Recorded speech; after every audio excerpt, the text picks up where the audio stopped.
So the Kalloy UNO of seat post, the Elita One, and here we have it.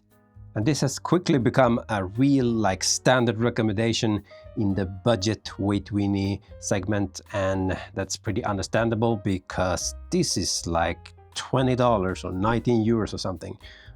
Picked up this on the Black Friday stint on AliExpress together with some other stuff.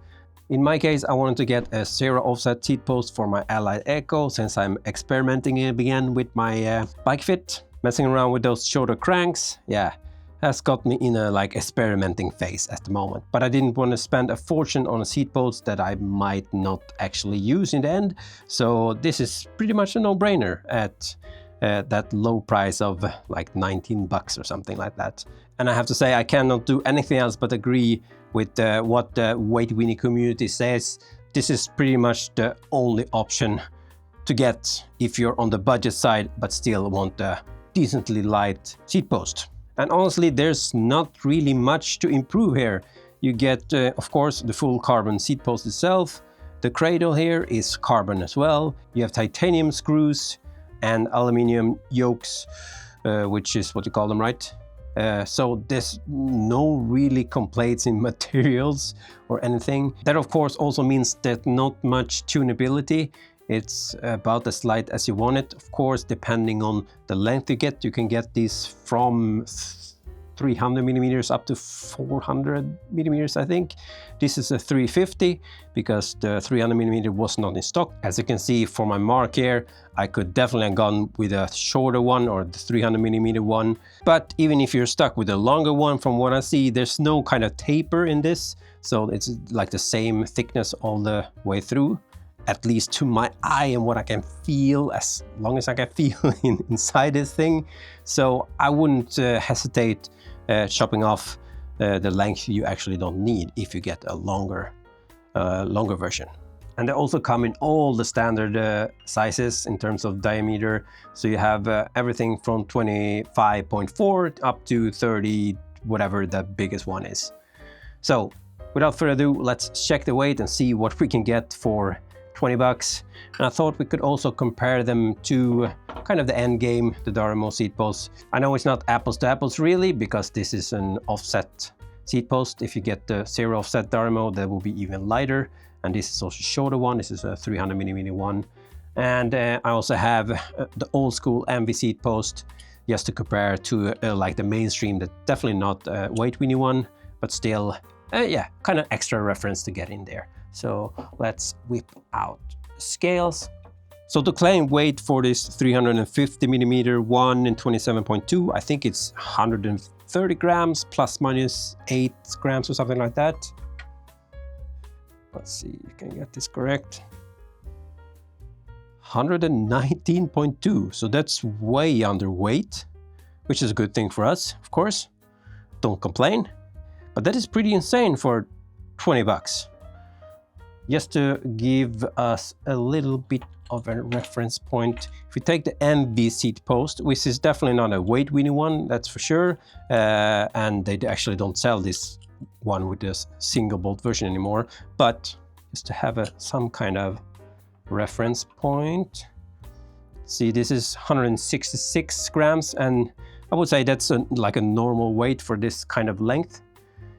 Even if you look at other brands. And of course, if you look at aluminium seat posts and stuff, then you're up in the 200 grams region.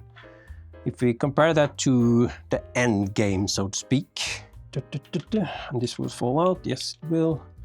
So seat post, it's ground and tray. So that 94.5, so definitely lighter, there's no arguing that. But of course, the price difference is no joke. You can get, well, a lot of these seat posts for the price of one of these. But while we'll have this on scale, if you can check the parts by themselves, so 6.6 for the Darimo cradle, and this is much bigger, as you can see, 13.8, so definitely like half the weight. But I think one good thing about the bigger one on the cheaper seat post here is you have much more contact point on the rails itself. So if you look at the Darimo here, when you have a saddle mounted, you don't have the support of the cradle underneath the yoke. which will put more stress on the rails, I think, at least in my simple-minded thinking.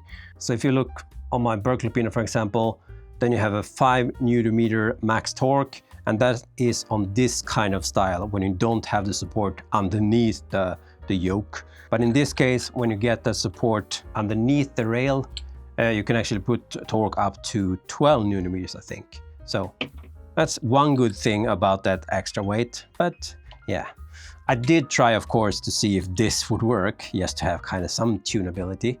But as you see, it's not the same diameter, so I would definitely not recommend experimenting with the Darimo cradle for what it's worth.